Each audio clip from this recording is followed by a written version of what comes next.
ప్రస్తుతం రాజకీయాల్లో టార్గెట్ రాజకీయాలు నడుస్తున్నాయి. వైఎస్ఆర్సీపీకి సంబంధించి ఎవరు దొరుకుతారా అని చూస్తున్నారు. ఇటువంటి నేపథ్యంలో ఇప్పటికే చాలామంది ముందస్తు బెయిల్ తెచ్చుకున్నారు. ఇప్పుడు ఎవరు శ్రీరెడ్డి కానీ ఇలాంటి వాళ్ళు ముందస్తు బెయిల్ తెచ్చుకున్నారు.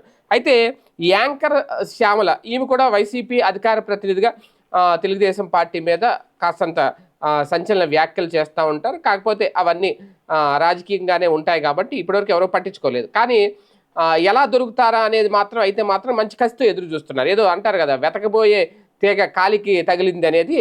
ఇప్పుడు శ్యామల పరిస్థితి అలాగే అయింది. ఇప్పటికే చాలామంది సోషల్ మీడియాలో కొంతమంది యాంకర్లు, నటులు, ఇన్ఫ్లుయెన్సర్స్ ఇలాంటి వాళ్ళందరూ ఈ బెట్టింగ్ యాప్లు ప్రమోట్ చేస్తున్న నేపథ్యంలో వాళ్ళందరి మీద కేసులు పెడుతున్నారు.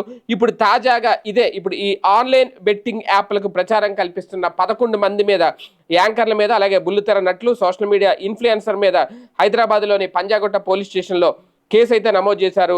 ఇందులో ప్రధానంగా యాంకర్ శ్యామల, అలాగే విష్ణుప్రియ, సుప్రీత, రీతు చౌదరి, హర్ష సాయి ఇలా కొంతమంది ఉన్నారట. అయితే వీళ్ళు ఏదో అంటే ఇందులో బెట్టింగ్ చేశారా లేదంటే బెట్టింగ్ యాప్లకు ప్రమోట్ చేశారా అనేది ఒకటి.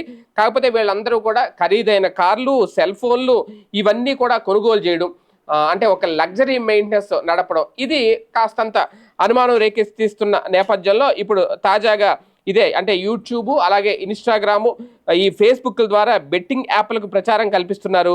వీళ్ళ పట్ల కఠినంగా వ్యవహరించాలి అని చెప్పి ఉన్నతాధికారులకు ఆదేశాలు కూడా వచ్చాయట. ఈ క్రమంలోనే సామాజిక మాధ్యమాల వేదికగా మోసపూరిత ప్రకటనలు ఇస్తున్న వారి మీద మియాపూర్కు చెందిన ఒక ప్రైవేట్ ఉద్యోగి పంజాగుట్ట పోలీసులు ఫిర్యాదు చేశాడు. ఈ నేపథ్యంలో 11 మంది మీద కేసు అయితే నమోదు చేశారు. అందులో యాంకర్ శ్యామల కూడా ఉన్నారు. కాకపోతే ఇప్పుడు ఏంటంటే ఇది రాజకీయంగా అదిగో వైసీపీకి సంబంధించిన అధికార ప్రతినిధి యాంకర్ శ్యామల అనేది ఇప్పుడు ఆ పేరు అయితే బాగా తెర మీదకి తీసుకొచ్చారు.